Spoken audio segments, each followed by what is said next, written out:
Welcome to Reptile Show Reporter Live Show. It's 8 p.m. on Wednesday. 8 p.m.? What's wrong with you people? That's why my phone is telling me, although my body's telling me it's still 7. Yes, my daylight savings time protest goes on. Bill Strand, the headmaster of the Chameleon Academy, is with me. Why he has my logo under him or not, I don't know. But because I'll fix those over. Sorry, do that. I'm a loyal. I guess not. Okay, I guess I can't do that at this point. All right, wait a minute. Let's. Today we have Dillon Perron on, but we need to roll the video here. Let's give this a sec here.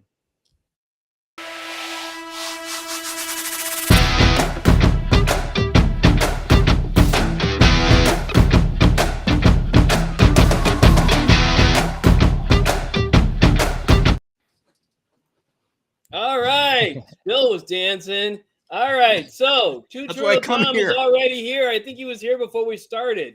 All right, welcome. Two Turtle Tom was knocking on the door before opening hours. I know, and Mikey Ben, I don't know him, but hello, gentlemen. Mikey from Canada. Yep. Oh, yeah, he's Mikey's from Canada. Awesome. All right, I don't know where that's come from. Okay. All right. Let's see. We told you what topic for today is what's next in husbandry. And of course, how will it affect reptile shows? But before we get to that point, Bill, do you have any announcements you need to make?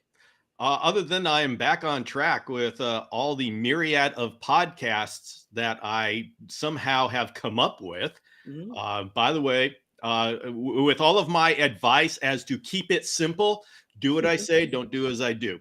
Yes, but I haven't done that, Bill. I've got the podcast coming out soon. I've done all this other stuff. You keep saying do it simple, but then you tell me, and you can try this or you can do that. But the podcast is, I've edited the first one completely. The second one is nearly finished. When I get the second one done, I will actually literally launch the podcast. But I didn't want to do it until I had a couple in the can. I've got a couple podcasts to go ahead and edit, and I've already done. And today I was on Dillon's podcast, which is going to air in a couple weeks. That was pretty cool. We talked about me in general, but also talked about fogging and misting, which was a cool segment, and what have you. Yeah. But other than that, Dillon, why don't you introduce yourself? Sure. Well, first off, thank you very much for having me here. I'm super excited. It's always fun to do another show that's not mine. My name is Dillon Perron, as Sean had said. I am the host of the Animals at Home podcast, which is a mostly reptile-related podcast, or herpetoculture podcast. It's been on for the first episode was released in 2018, so we're coming close to the not quite 200 episodes, but I think today with the episode you and I recorded, Sean, that was episode 170. So there's been quite a lot of episodes. Wow, that is incredible. Yeah, so that's been really cool, and it's grown over time. But really, the main focus of the podcast is advancing the hobby. What can we do to be better keepers and do better by the animal, both captive and wild? Is kind of what the premise that I try to operate under. And yeah, so that's a little to the elevator pitch of who I am. All right, great. So Two Turtle Tom says, Bill, you look back on track is greatly okay. All right, yes. Well, thank you very much, Two Turtle Tom. I'm glad to be back. All right. Well, that was the second comment. So, oh yeah, that was a cool episode. Yes, the hermit crab breeding community is wild, and that was one of the most popular episodes on the channel. Actually, I think it still is the most popular episode. The one episode that I didn't do about reptiles is the most popular, but that was a very cool episode. It's amazing how these niche communities are just so huge. Yeah. I would have never thought. Hermit crabs? I mean, okay, a couple of people. I don't know. My daughter has those too. Of course, my daughter has everything. Dillon and I went through all the things I have, and I've had it. And then this podcast, check it out in a couple weeks to figure out what I've got going on and what I've had. But everybody knows it started with iguanas. But yes. The thing with hermit crabs is they're so difficult. It's like anybody, they're so available. Anybody can get their hands on them and keep them poorly. But then there's like a quantum jump to being able to do it really well. Mm-hmm. And if you asked me, obviously this is incorrect, but I would have thought that would be a deterrent to there being a serious community. And obviously that is not the case, which is impressive. because people keep trying and they have to figure out how to try, so they keep going. But I don't know, Dillon, you're that's, I think the question was for you, but yeah, I mean, it's true. It is interesting how, I mean, yeah, like there is a quantum jump to have a good standard of care with those, but then and then you take like 3 quantum jumps when you actually talk about captively breeding these animals, because you're talking about microscopic beings that they were moving from one container with another in a pipette, and there's thousands of them in there. And it really does blow your mind that there are people that are that committed to creatures like that. But I learned a lot from that episode, and I think the herpetoculture community also learned a lot, that there's a place for citizens to do real science, essentially, and progress a whole group of animals forward, and do things that have never happened in captivity before, which is captively breed hermit crabs. And they are a poster child of some of the most abused animals in exotic animal keeping. Like you said, Bill, they just come off the boats because they're so easy to find on the beach, and they're always wild caught, and they're cheap, and they die very easy to replace. So it's kind of like a microcosm of all the bad things in the exotic pet trade into one animal. Yeah. Wow, that is sad. I didn't know that much about him. I just got her a couple of them, and she's had them for a couple of years. So that's I'll send you a link. I know a podcast. Yeah. All right. Okay, so tonight we're supposed to be talking about what's next in husbandry, and how's it going to creep into the reptile shows. Dillon, what's on the cutting edge of husbandry at this point? I think there's a lot. I mean, I think lighting will always be there, because lighting is an endless game for us to play, because replicating the sun will virtually be impossible through mechanical lighting.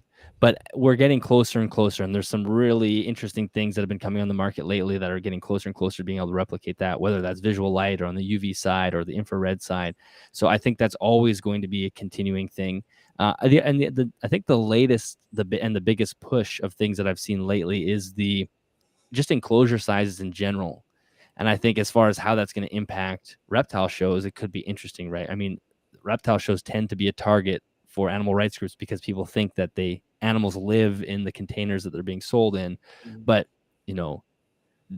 there's no question that animals get sold into homes where people don't have adequate or don't even plan to have adequate enclosure sizes. And as the community moves forward, we go, wait, maybe these animals need 5-foot enclosures or 8-foot enclosures or 4-foot tall enclosures. And we're starting to get to the point where I think it's starting to get into the more common knowledge as far as our trade or our community. And so I would say those are 2 big areas, the lighting and enclosure size, which will have an impact. I don't know how, but it will have some sort of impact. Okay. So James and Steve are here. Just want to add in. And so Bill, go ahead. I'm very interested in how you see at a very high level us progressing in the reptile community. You work on a number of I'd say frontier topics and pushing the husbandry forward, which I absolutely love. I do it in a little microcosm of chameleons, but you're taking on the entire reptile industry. And I just like to talk from a high level, how you see that. Where does that seed get planted? Where does it start? And how does it trickle down within the context of the show? At what point does it actually end up at the shows? And we can deal with some examples. I've got some examples, but I'd just like to hear from you high level. Where do these seeds, where are they planted? How do they grow? And at what point do they actually end up showing up at our shows, which tend to have the most basic of husbandry? Yeah, it's a really good question. I mean, I think what we'll start seeing, I think just the promotion of doing things in a way that keeping your animal in a way that gets you excited is the beginning, because you get somebody who, instead of just wanting the animal, becomes excited about the environment that they can create, the enclosure that they can build, the lighting that they're buying. And if you can capture a new person coming into the reptile hobby, they find the content and start listing and go, wow, if I want a leopard gecko, I also have the opportunity to create like this incredible like Indian scrubland. And that is also getting me super excited. What plants I'm going to buy, how am I going to replicate this? I think it's almost like a trickle up in some ways, where we have a lot of old school people in the hobby that I'm not so sure are going to change. And I think we're kind of seeing some pushback right now. There's been all sorts of strange things coming out lately with just old school breeders and whatnot. And I'm not sure that those individuals will ever change. So I think it is about educating the new batch of people who are coming into our hobby. And that would allow somebody to sell an animal and then also have their stack of UV and visible light, maybe LED bars and UV light fixtures on their table as well. And it becomes a no-brainer that when a person walks away with the animal for the first time, they're also walking away with this lighting as well. Or, where the expectation for the customer is not to just buy the $50 gecko, but they're already coming into it with the holistic image. And the analogy that I used the other day on a different show actually was the marine fish tank analogy, or the marine aquarium keeping hobby of marine fish. Nobody gets into that community by thinking that you can only keep the fish. You get into it expecting that you have a protein skimmer and an expensive. You just look at a marine fish tank and you think that's expensive. There's just no way. There's no way around that. So getting into that animal keeping community, the idea of spending money on high level equipment comes with it. You're not disassociating it. You're not going, I'm just going to buy the fish and put it into a rack system and not even look at it. You know that that's going to be part of the package. So I'm thinking that is how it's going to happen.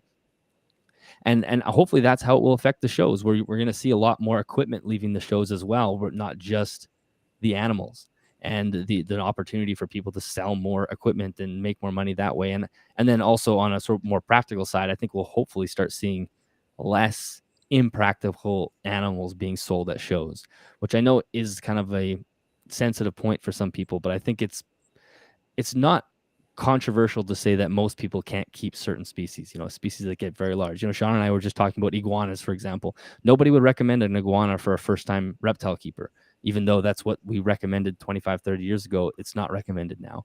Mm-hmm. And we still have artifacts of that within our community.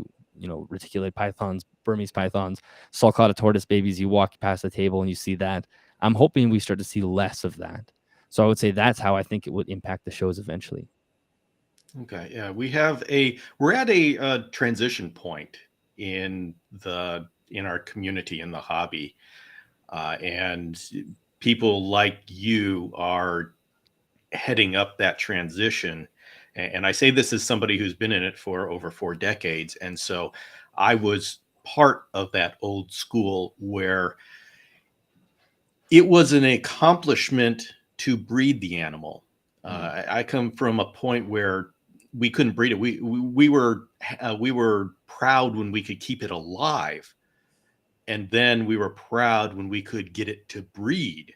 And then we worked really hard to figure out how to breed it reliably and mass produce it. And so that's where a number of our breeders, you call them old school breeders, which they are, but they come from a time where breeding the animal reliably and repetitively was the golden standard, because it really wasn't done before. And now we're at a point where people are saying, okay, let's build on that. Let's go forward. The next step is now to do it better, and now to do it more naturalistic. And instead of being proud of how many we've done, let's be proud on how well we've done it. But that is an absolute 180 different mindset. And so I think you're right. We're now working on the next generation as to how they're going to do it. Yes. There are people who will transition from the old school, transition over. I can tell you it's not easy. Yeah. It's a lot easier just to dig your heels in and saying, listen, I'm doing it great, and I don't feel like going to the next level of evolution. I'm staying where I am. I'm comfortable. So yeah, the next generation is where it's at now. Well, and I think there's a certain amount of gratitude and appreciation the next generation needs to show the former generation too. Yes. And I think that is lacking as well. I think there's also this sort of like snubby kind of, you're not doing things right, and there's that attacking intention that happens between the two communities where, like you said, there's a bunch of people that just to keep the animal. I mean, we take for granted how easy it is to keep these animals, but it's because there's a foundation of knowledge there. Imagine caring for an animal that is a wild caught animal of a species you don't recognize. Good luck. And that's what it would be like in the early days. We were just trying. I mean, ball pythons historically were hard to keep, which is weird now because we've done so much. Yeah. We have all the foundation laid. So I think there's that too, where we have to say, yes, that, the information is there, but now it's time to use that information and take the next step. We don't want to be static. Yeah, it's really easy to have these grand ideas of how to do these animals better, but that's only because it's built on the foundation of what the old school people have spent decades working on. And I see the culture clash. The old school is looking at these new kids like teenagers who have these great ideas but have no real world experience. And the teenagers are saying, yeah, but regardless of how much experience we have, this is the better way. Yeah. And both are correct. And I would love to see both come together. The old school say, okay, here's the experience. This is what we need to do to prove out everything that you're talking about. And the new generation just say, okay, these are great ideas, but we're not going to condemn the old school. Let's go ahead and prove that our new ideas will work. Because once they're proven, then it's really easy for people to just jump on and say, yeah, it works. And this is how it works. And we're starting to see a little bit of that. I mean, I can give you examples from the chameleon community about how we're making that transition. But yeah, it's definitely a clash of the cultures. Yeah, it really is. I mean, part of it is it's a different type of. Some people kind of upset when I use the word hobby, but I just use it because it comes off the tongue very. Those two examples, the old school and kind of new school, as as we're kind of referring to it here, those are two very different types of keeping, and it's a different hobby completely. How you interact with the animals that you have, and one of the things I always think is somebody who has, let's say, 100 snakes in their basement, they have a breeding system, they're keeping them in racks. That is a person who's very passionate about animals, and we don't want to lose that. And I the reason I say this is I hear people all the time who were in that situation, who listened to my podcast or others like it, who started to kind of think maybe there's other ways I could keep these animals. And the passion actually grows as they decrease their collection size, as they start to expand the enclosure size and start to add, that naturalism back. And you start to reconnect with why you wanted the animals in the first place. And remind yourself as when you were a kid watching the animals on TV or in a magazine. And I think that's why we don't want to just throw the baby out with the bathwater and say these guys, they're kind of finished. There's still so much passion and a ton of knowledge base there too. Because when you do have that volume of animals, you do experience a lot, and you have all this different, knowledge that you can bring. And it would be a shame if we never extracted that knowledge and kind of worked together to move forward. As everybody knows, we're fighting against bigger communities now with the animal rights groups, people that don't want us doing this at all. And it would be nice if we could all be moving in the same direction. Yeah, very true. And I'll say, one example that we have in the chameleon community, Jonathan Hill, who is I'd say an example of the merging of the two. He got started listening to some of these in the chameleon community. The big thing that we are working on is individually raising the babies. Right. The old school way is bin raising them, and then you just develop a skill of separating out the bigger ones, separating out the bullies before the younger one, the smaller ones get so bullied that they stop eating and die. And then, okay, you accept that it's not perfect. Well, that's a compromise on husbandry. But to tell breeders who are used to being the ultimate, and we have this idea that if you're a breeder, that is the ultimate in experience. And so breeders aren't really up for being told that they're doing it wrong. I'm producing hundreds and hundreds of babies a year. You're telling me I'm doing it wrong? Mm-hmm. You're compromising the husbandry. You've developed a skill in compromise. That's not something to pass on. And so Jonathan didn't even start with that. He started a business. I Pardalis, I individually raised, and he just went forward. And when he goes to shows, his vendor looks at him and says, "Hey, how are you going to sell that? Nobody can see your chameleon." He says, "Yeah, but they'll know how to take care of a chameleon when they look at this cage."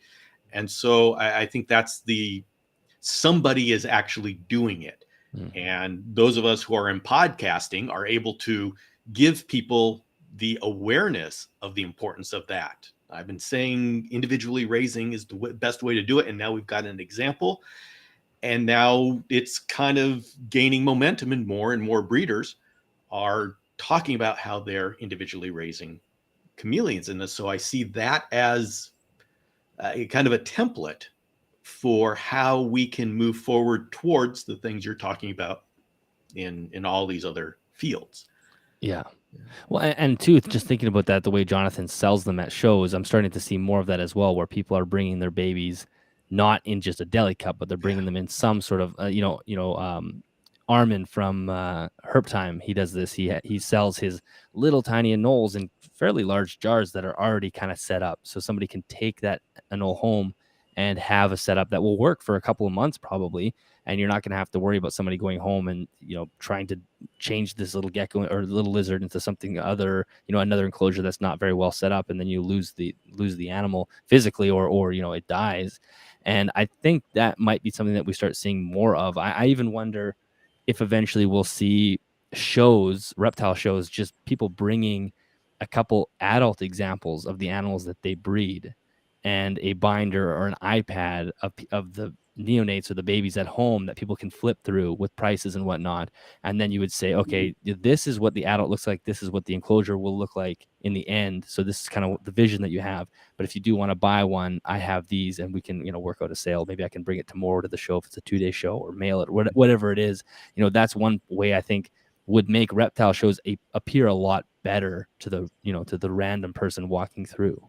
That would even avoid exposing your creatures to all these other creatures at a reptile show. And, exactly. You figure you got to take them there. You got to, you'd have just a few creatures that you took there, and you'd show them, and you'd bring them home and keep them quarantined. And all these babies would leave you and actually travel in different ways. That would be very, very wise. That's, I think, sort of what people are doing now, but I actually was small batching. I only brought 4 or 5 to a show, and I put them in actual big cages for their size, and I decked out all the cages, and I didn't do a lot of business there, but you know what? I got business later. The next day, the next week, the next month, the next year, someone would say, "Hey, I saw you at the reptile show, and could you get me one of these?" And that worked. It seemed to work very well for me. I think the podcasts and podcasting community, which is, I love to see that it's growing, is going to be instrumental in doing this, is because this is where people get the education to appreciate all of this. Why is all of this important? What are the benefits of doing this? Because once the community believes in it enough that they talk with their wallet, the vendors are going to follow that wallet. And so, because it's hard. I mean, if nobody bought from Jonathan because his was more expensive to do, and everybody bought from the deli cups, there wouldn't be more Jonathans. I mean, Jonathan may continue to do it, but other people would not follow because they're not being rewarded, incentivized, or patronized by the community because of that. And so, if we're educating people as to the value of individually raised babies or these other aspects, then those people are going to be supporting the breeders that uphold a higher standard. And so this is definitely a community effort where we all kind of move forward together. Yes. And with the theme, Bill, Two Turtle Tom is blaming you again, because he said he's here because I was handing out your literature at the show. So it all goes back to Bill. 7 degrees from Kevin Bacon, but Bill, I don't know. That's great to hear. And see, that's awesome. Like that's the sort of stuff that I actually start seeing a lot more at shows now too, with people having very detailed care guides and whatever it is, or just records for the animals that they sell. That was another thing I noticed when I was at the Canadian Reptile Expo, and Mikey was there. I'm not sure if Mikey's still here listening, but he was there, and that's something that you notice with not all breeders and not all vendors, but quite a few of them selling records with the animals. This is the last time it's eaten. This is what they're eating now, just to give people. It's more professional. You're not just having somebody just run off with a dart frog. You're actually connecting with them, and you're selling an animal, a living being, and I think that's great. I think the quality of that exchange will continue to go up if we're all on the same page about wanting to do what's best for the animal. Yeah, I have my care guides. I don't know if you've seen the latest ones. They're growing to like 8 pages in length. And so I have booklets, Bill. Care booklets. They're not guides. Yeah, but I have you put on 2 sides of a piece of paper.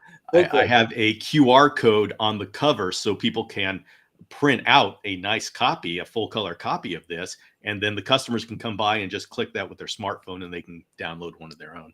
Yeah, that's awesome. See, there's so many easy ways we can implement that sort of thing, and yeah, that's fantastic. Hey, Mikey's here. Mikey's still here. Good. Yes. Mikey is such a huge supporter of these outreaches. We appreciate Mikey. Oh, he's great. Everybody we meet, and what was I going to say? What lost my train of thought? Bill, thoughts. Bill thoughts. Well, I think we're going in the right direction. I am excited. I'll say I'm excited to see the success of Animals at Home. And that's not just because Dillon's a nice guy and like to see my friends succeed. It represents a movement within the community of moving forward and an embracing of these new ideas, which really aren't new ideas. It's just spreading them out into the community. You've always had some people that really believed in it, but they weren't in the mainstream. They weren't, they were in the background. They didn't feel like getting on social media and slogging it with everybody else. And so it's just seeing this kind of philosophy come to the mainstream, I think, is a great direction for us as a community. Yeah. And I think that's sort of the sentiment that I quite often hear is it's not like the ideas that are presented on the podcast are revolutionary. It's quite often that they're ideas that people have been thinking about on their own, but haven't heard enough people talking about. So they immediately connect with it. They're like, yeah, I have been thinking that maybe the enclosure is too small, or I have been thinking that this is maybe not right, or that I could do this, it would be better. Or, a classic example is a small snake in a large enclosure, right? This is a myth that permeates. I think, Sean, we were talking about myths and how crazy they get in the last episode we recorded. Yeah.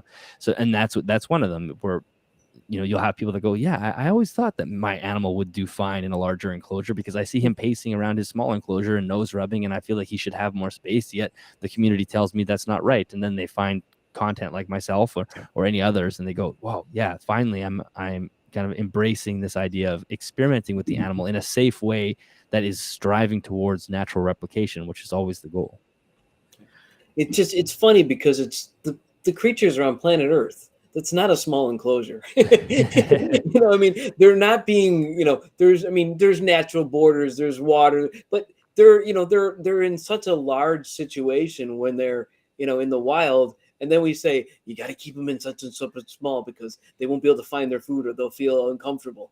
I'm sure you'll feel uncomfortable if you got birds coming after you when you're a snake, but it's one of those things where it's not the size of the enclosure there, but yes, the thing is, it's just exhausting when you've been doing it you've been trying to figure out how to do it for so long and be consistent. You figure out a way to do it. And the more sterile and simple the enclosure, the more you can replicate it, and the fewer things can go wrong or be complicated. Once you start doing naturalistic stuff, all sorts of things can go wrong. You've got all sorts of variables, and so it is hard to, personally hard to figure out a way that's successful for you that you can replicate over and over and over again, and you can communicate it in a simple manner to the community, and they can be replicated over and over again. Why, once you have that, why would you go and complicate it? Why would you learn something new? And it's exhausting learning something new. It's exhausting trying to figure out a new way of doing something when something else was working just fine. For this nebulous idea of it's better for the animal. What do you mean it's better for the animal? I mean, they're not smiling. They're not communicating to me that they're happier. They're living longer than they do in the wild. So why am I putting myself through this effort to where, number one, I can fail? And here's the thing. When you try new things, you can fail. So you're used to being this expert who does it right, and everybody who does it your way is successful. Why would I put myself in the position where I can fail? And as a podcaster, I do that every week. I am re-evaluating everything I think I know every week because I bring in new ideas. And I got to tell you, it's not comfortable. And I fail now more than I did before I was experimenting with new stuff. It's really hard to tell people that's a great way to go forward when you're an expert. Yeah, it's such a good point. Not sorry to interrupt, but just got to keep the audience alive and well. And Steph Payne made it here, and Mikey Ben said ain't going to get rid of us anytime soon. And let's see. Hi, Steph, and I'm glad to hear that, Mikey. Okay, and then I'll just let you finish what you were saying, Dillon, there, and then we can go on to the question. Yeah, and I think it's such a good point. I mean, we can become this. We can shield ourselves with a pattern of behavior that works, and the more you do it, the more you reinforce it, and then you become unable or uninterested in exploring different areas that you haven't explored before. And there's a huge fear and anxiety response of doing something that is new and different, but that is where all of the unknown information is, because if you already knew the information, it would be in part of your bubble that you operate in. And because it's not part of in your bubble, you have to actually go out there and try new things. And actually, and this is a story that I think I told on Bill's podcast the first time I was on it, the Reptile Entrepreneur. That was one of the reasons I started the podcast, is because it terrified me. It was the thing that I thought of it. It scared me to death. And I just said, that is what I need to do. And now it's grown into this, huge thing. And at the time it was nothing. It was just an idea, but I knew because of how afraid I was of that idea that it was something that I needed to try and needed to fail at. If I go back to the early episodes, they're all fails. They sound terrible. They're all over the place. I don't know what I'm doing, but that is part of growing as an individual, and it absolutely reflects. You failed forward. Right? Exactly. Yeah, you fail forward, and that totally reflects in the animal husbandry world. You have to fail forward. Now you're dealing with live beings, so you don't want to just go well out of left field and try something that's, it's in winter in Manitoba here. I'm not going to be keeping my animals outside as an experiment. So there's some caveats with it, but you should still be willing to try new things. All right. Well, we get Two Turtle Tom. This is actually something I like to hear about as well. What benefits have been what have been the benefits of expanding the podcast to the network with the multiple podcasts? That's a good question. So the reason I originally did it is because I just felt like I couldn't produce enough content for people, and I wanted new ideas on the show as well. Just as we're talking about, new voices. And for those of you who were early in the Reptile podcast days, you may remember a show called Herp Nation, and Herp Nation did this. They had several different podcast hosts. At the time, I want to say I had a single animal, and this would have been years even before I started the podcast, but they had several different shows and hosts, and I just liked that model because it felt like every time I opened up them on the Apple podcasting app, there was a couple of new things for me to listen to. So when I started the podcast, that was always kind of in the back of my head. So that is why I originally started it, to bring new content and new voices to the platform. The benefits have been amazing. I mean, the both Project Herpeticulture and the Reptiles and Research podcast are two totally different type of shows. They are, one's UK based, one's American based. Of course, I'm Canadian, so we have a couple of different continents and countries covered. Bryce Broom, who hasn't produced a show in a couple of years now because he's just super busy, but he's from South Africa, so he was producing his own show as well. So it really gives us this extremely wide scope of herpetoculture, not just in this microscopic area that I'm in. It's what it's like in Canada, what it's like in the US, what it's like in the UK, what it's like in Africa. And then it just brings new people to the show. Some people prefer Project Herpetoculture, some people prefer Reptiles and Research, and some people prefer my show. But I had a large audience to begin with. So when I bring a new show under that umbrella, they are gifted that audience. So obviously I'm pretty picky about who I would bring into the network because I want it to be a type of show that my audience would listen to. But if I have a bunch of people that are subscribed to the podcast, they're automatically going to get Project Herpetoculture come to their phone. So in some ways that could be invasive if they don't want that, if they're not interested in that. So I want to be pretty protective over, what I think the audience will like. But it has just expanded the amount of information that's provided on the platform. And just the other day I was counting up, I think there were 11 episodes released in June on the network, which is just crazy. Like I haven't even listened to them all yet because I haven't had time.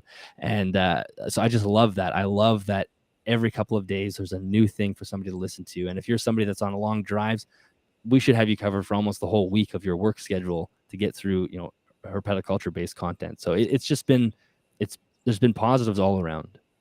Do you think that all of your shows are for the same audience? I don't think so. And so how do you balance that to where if you have different audiences, do they just say, okay, I'm not interested in that show coming in, and they just stick around for what they like? And does your network suffer from that? Or I haven't had any suffering from it. I think that people will always pick and choose. I think the shows are close enough together where if somebody was, maybe they are more of a Project Herpetoculture fan than a Reptiles and Research fan, that if they ran out of stuff to listen to, they would probably still go and listen to the Reptiles and Research podcast because it's still the same sort of theme of content. Of course, all three of those shows, including mine, have their own YouTube channel that they kind of run separately. So there's, they capture their own audiences that way as well. But I think in general, even if the audience is slightly different for each one, it still gives people coming to the network something that they really enjoy, and with enough flexibility to explore the other content as well. So I don't think it's really hurt the show. I think if anything, it's broadened the audience base. Yeah, I have.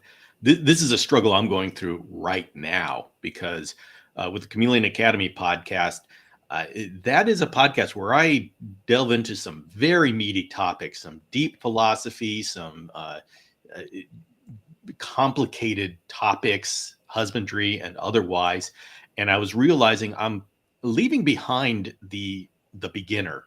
And so that was concerning to me. I didn't want to leave behind the beginner. And so I started the Panther Chameleon podcast with the intention of that being completely beginner. And I've been struggling as to whether I just make a Chameleon Academy network and have them both on the same feed, but they are specifically designed for two different audiences. And so I've been just wondering, should I do that on the same feed and have them support each other, or keep them separate? And I'll ask you your opinion. Well, I think you and I probably have a similar mind where we're both very analytical and can think things to death. And so like my instinct would be to like analyze every possible thought that comes along with that. Like, would it make sense to have these things mix? But I think at the end of the day, it makes more sense to have them under the same umbrella and under the same name. So when they get pulled up, so you're exposing people to the same, like if you send people on different places, you may not even I mean, I'm sure you mentioned in the Panther Chameleon podcast that there's more advanced content on the Academy podcast, but it's even nicer if it's all together and you're just capturing them all at the same place. And because I think the one thing that that people like myself who tend to be overly analytical, you sort of forget that there's agency on the other side of the phone. Like the person looking at the podcast has free will to go, okay, I don't need to listen to the beginner podcast, but I want to listen to this one because it's an advanced topic that I'm ready for. And what I have learned is the audience do not seem to be annoyed by too much content. They have the ability to choose what they want to listen to. And like I remember, this is sort of in the same domain. I remember asking my audience if I was very diligent, like every Sunday I released a podcast, and I did that for years.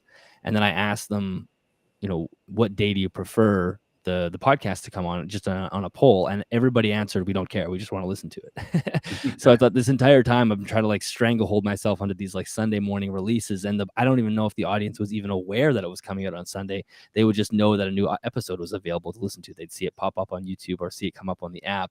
So I think having them come together, especially because there's such a big overlap, it's the same host, it's the same type of content. You have a beginner and a more of advanced. I don't think there's anything wrong with that. Is that the YouTube audience? Because I tell you, well, you know what? Things have changed. I can't talk about how things were 5 years ago or 8 years ago because things have so much changed. That was forever, Bill. 5 years ago. Actually 8 years ago is when I started my podcast. And back then, the day and time that I released it was important. And when nobody's really going to know. Are they going to care? I heard about it when I slipped up because, well, I feel like sleeping in this morning. Yeah. So, but I think things have changed. I think things have changed, and I think there is, I shouldn't say that there's no reason to do things consistently, because I did do that for a long time. And there are a few podcasts that I listen to that come out on the same day, and I will look on that day. Where's the episode? It should be out by now. So there is a little bit of pattern that you train your audience. But I think because there is so much content at this point, like there's just an insane amount of content for anybody to absorb. Yeah. Nobody's going to go, oh, I'm not going to listen to this podcast anymore because they missed a day. Like, I'll just wait for it to come out in a couple of days and then catch it then. Yeah, I've got Sean over there who makes sure that if I don't get it out on time, I know about it. Yeah, that's Mikey, a good question. The thing is, you're not able to put a video to the podcast unless you host it on Spotify. And so both Spotify and YouTube are trying out this new format where you can have a video and a podcast. Now, Spotify allows you to upload a video, and then the podcast is going to go out, and then the audio portion is going to go out on an RSS feed to all of these Apple Podcasts, Google Podcasts. And YouTube, at the moment, is just allowing anything as a podcast to be played audio on their YouTube Music app. So whether YouTube wants to step up to the plate and give a RSS feed like Spotify is, I'm thinking that's going to happen. But right now, only Spotify is allowing you to do a video, a hybrid podcast where you have video and then the audio from that video goes out on an RSS feed to all the podcast providers. So do you host your podcast on Anchor then? It's no longer Anchor. It's now Spotify. It's just called Spotify. Okay, yeah. Podcasting for Spotify. Well, that's one reason why I started the Panther Chameleon podcast on as a separate entity. I'm doing it on Spotify, and that's also part of my Reptile Entrepreneur. I wanted to start a podcast on Spotify so I could really understand this hybrid podcast model going forward. It's a very powerful model because you've got video, you've got the RSS feed, you've got built-in monetization, and you have a distribution channel already there. So I think that's the model of the future. They've combined everything that a podcaster needs. Mm-hmm. So I wanted to create some sort of podcast on there, and that was Panther Chameleon Podcast. But I'm thinking I'll probably combine the two into a Chameleon Academy network. I think that's a good idea. It's been bothering me all this time. But anyway, I won't talk. All right. We've heard it now, everyone. This is where it all started. This is where the Panther or the podcast or whatever it's going to be called, the Chameleon Academy Network started. At this very time, at this very moment, 8:44 in the East Coast. This is where it all started. True. So 100 years from now, when history is looking back, this will be the day it all started. I've been struggling for months, and Dillon, I can tell you, I've been thinking about for weeks. With the decision I should call Dillon and just talk this out with him. Yeah, anytime. But yeah, I don't think that's a bad idea. I think that'll work well for you. And it's good to know about the Spotify thing, because I've seen the videos pop up in there. I knew they were doing it. I knew they launched it with Rogan's podcast, and I've started to see other podcasts start to do it. And I wasn't sure how you even did it, because everything I have is on Libsyn, and I'm kind of terrified to move everything over to a different platform. I don't even know how that would work. Well, I know we're getting into the technical weeds here for people listening, but yeah, you can. It's pretty easy to move it over. The one thing that's going to really be a lot of work, I mean, Spotify, they know what they're doing. They make it easy for you to switch hosting providers, and Spotify gives it to you for free. So no longer you don't pay. It's free on Spotify. All right, 8:45. we got another. We got another first. Spotify is aggressively trying to redefine podcasting and be the podcasting network. So they've your hosting is free. You've got a distribution channel right there with Spotify. They give you monetization. You just flick a switch and you can have ads. Now, I don't do that but the option is there for anybody who wants to do that. And it's an RSS feed. So you've got the video, RSS feed, you've got everything there. And Spotify benefits because, number one, they get the advertising because you say, I want my advertising. And they it just provides a gravity for people who enjoy audio. Now, the one thing, number one, I can't leave Libsyn for the Chameleon Academy because I also have an app that I have on the iPhone and Android for the Chameleon Academy. So you just download that app and you get all my episodes. And then if you do switch over, just remember any place that you have embedded your episodes, you got to go back and change those. Right. Interesting.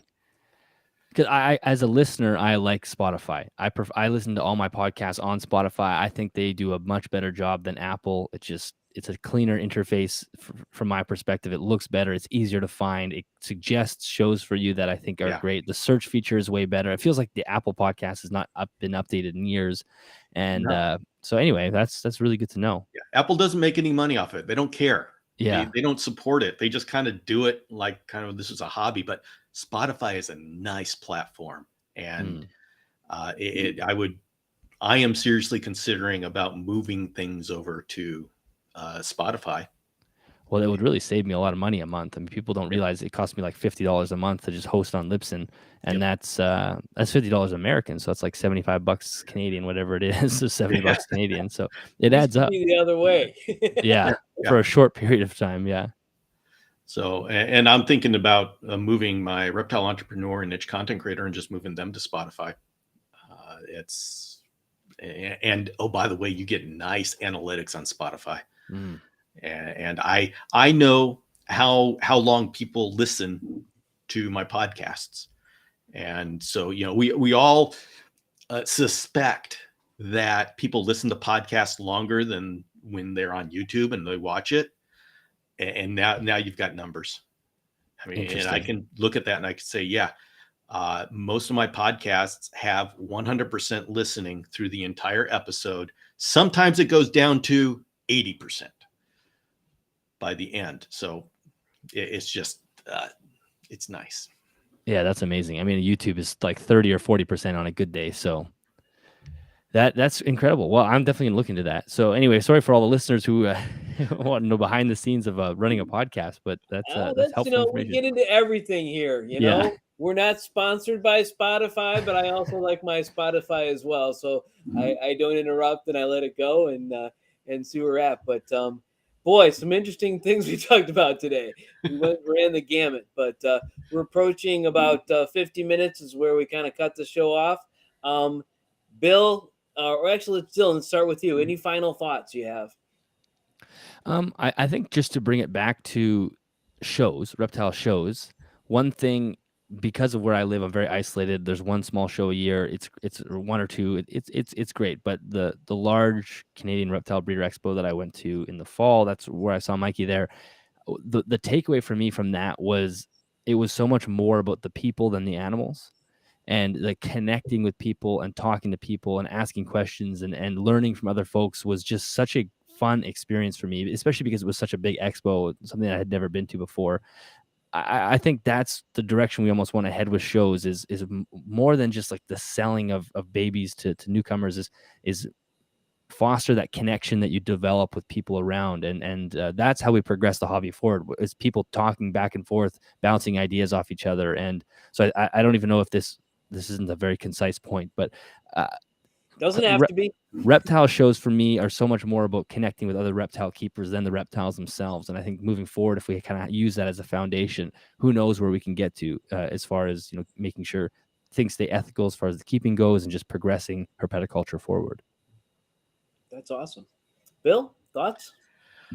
Oh, I love talking about these kind of things, and it's where we are going. And for everybody out there who is new, embrace this. Just start off with these new ideas, start off with the naturalistic, and use that as a jumping point for your hobby. And if you've been around for a while, I know personally, I know exactly how hard it is to change from what you know and what is working. And it's a risk, it's uncomfortable, and it's exhausting. And I fully acknowledge that. I live it. And I'm encouraging you, make this jump. I have discovered a new enthusiasm for my herpetoculture and for working with chameleons. Can't keep as many as you did before. I can't breed as much as I did before, but I'm happier. And so I'm just going to encourage everyone to listen to these new ideas. And yes, it's kind of annoying when someone who, you know, we have more experience than they have years of life. And so, yeah, it's annoying when they tell us how it should be done, but let's go ahead and use our experience and combine it with the new ideas, because they have those new ideas because we allowed them to. They didn't have to worry about keeping the animal alive. They didn't have to worry about, how do I breed this thing consistently? We did that. And so they were able to take the next step. And so while we went through all the work to get them to this point, let's use their energy. They're not exhausted with everything that we've done. They are taking the next steps. And so they're not rejecting us. They are not they're not an insult to what we've done. They are the next step. It's kind of like when there's a scientific study, we are not insulting that scientific study by doing the next experiment. These new ideas are there because of everything we've done. And so let's take advantage of that energy, and, you know, let them lead, and let's follow and see where it goes. And that's us as a community. Also, one way to support our community is, if you got an influencer or a podcaster that you really like, get a good shirt. Awesome shirt. We got matching shirts on. That's right. That's right. That's awesome. Thanks, Bill. All right. And so I'd like to conclude by thanking Dillon for being on. It was great talking to you. We talked about 2 hours today. So yeah, 1 hour beforehand. You can catch that coming up in a couple weeks.